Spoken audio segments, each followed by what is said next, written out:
Our next guest was Pac-10 Conference Player of the Year and a successful NFL quarterback for 7 seasons. But today he's a dynamic and highly sought-after speaker who's delivered over 3,000 presentations to a who's who list of clients that includes Microsoft, Starbucks, American Express, Shell Oil, Hallmark Cards, Boeing, and NASA, just to name a few.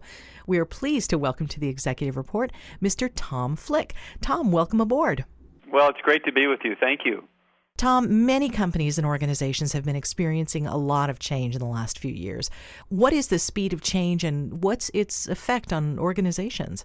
Well, we have, in the last 10 or 15 years, really moved from episodic change, that's change that would show up every 3 to 5 years and we could handle it, to continuous change, and that's been brought about by globalization and technology.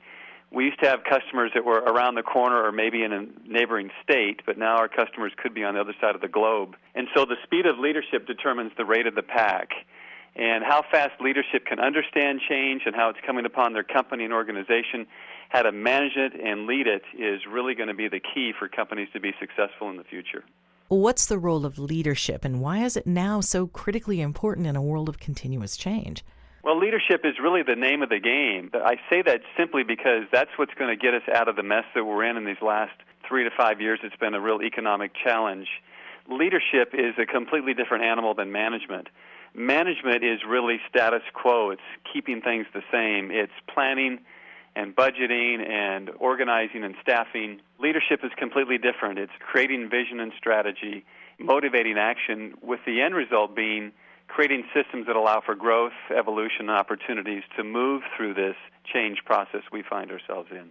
So how does one lead change effectively? Well, there's many ways to lead, but not all of them are the best. There's the coercive authoritarian leader. Unless you've got the authority of kings and queens, that's very difficult to lead people. You'll find that they'll dig in their heels and stay put. The next is micromanagement. The challenge with that happens to be that leadership style is extremely slow and really puts a lot of processes in place, and it takes way too much time.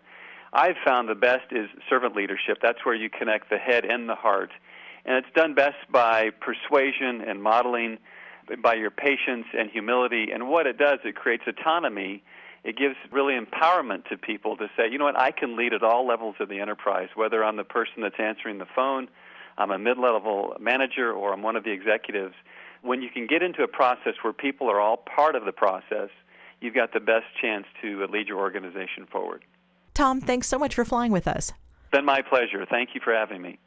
We've been speaking with Tom Flick. For more information on Tom's presentations, visit his website. You'll find him online at tomflick.com. That's spelled TOMFLICK.com.